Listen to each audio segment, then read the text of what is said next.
talk briefly about liberation theology because it's been tremendously controversial.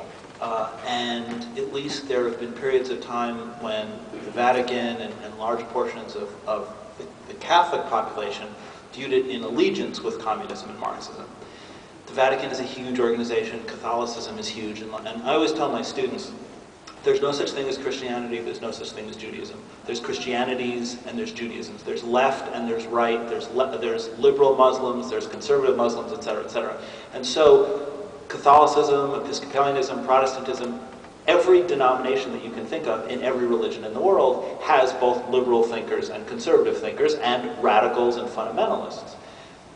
How did you deal both personally and then in terms of your day-to-day activities with the conflicts, the theological conflicts and the political debates that surrounded liberation theology and disagreeing with some of your colleagues, fellow priests and bishops and cardinals, etc.?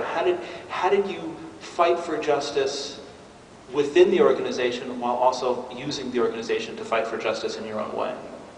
Well, you've hit the nail on the head that there is a tremendous difference in Catholicism, especially in Latin America, because you've got the arch-conservative group called Opus Dei, and then you have to the right of Opus Dei is a group called Sololitium, which is the most conservative group, and then you have the charismatic movement, and then you have the traditional Catholic, and the Catholic of Vatican II and pre-Vatican II, and then you have the theology of liberation.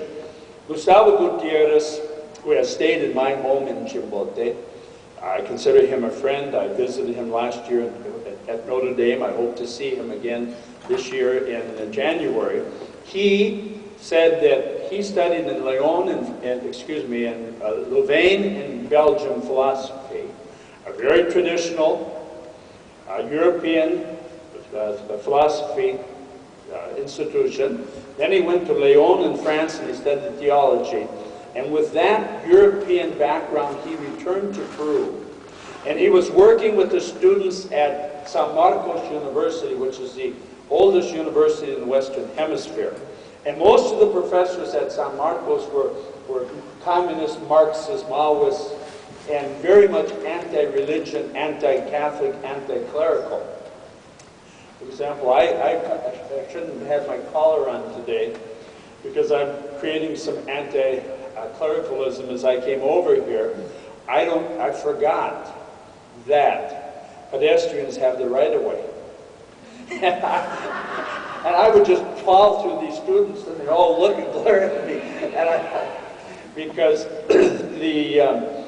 the anti-clericalism in South America in the 1960s was very, very high. So when I came there, and when the theology of liberation began in Chimbote, Chimbote was the very first place that Gustavo used the term liberation theology.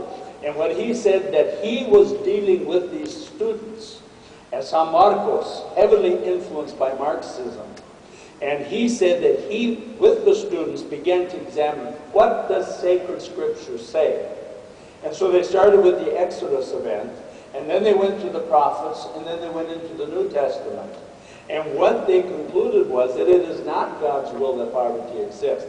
Well, because his students were highly influenced by Marxism, he used the Marxist dialectic, and he used Marxist terms. And so all these little red lights flashing in the hierarchy and in Rome is that this is communism, this is apology for communism, which absolutely under no circumstance it was. However, it did threaten the rich people. It threatened the wealthy classes, and the hierarchy of the Catholic Church has always been aligned with the rich.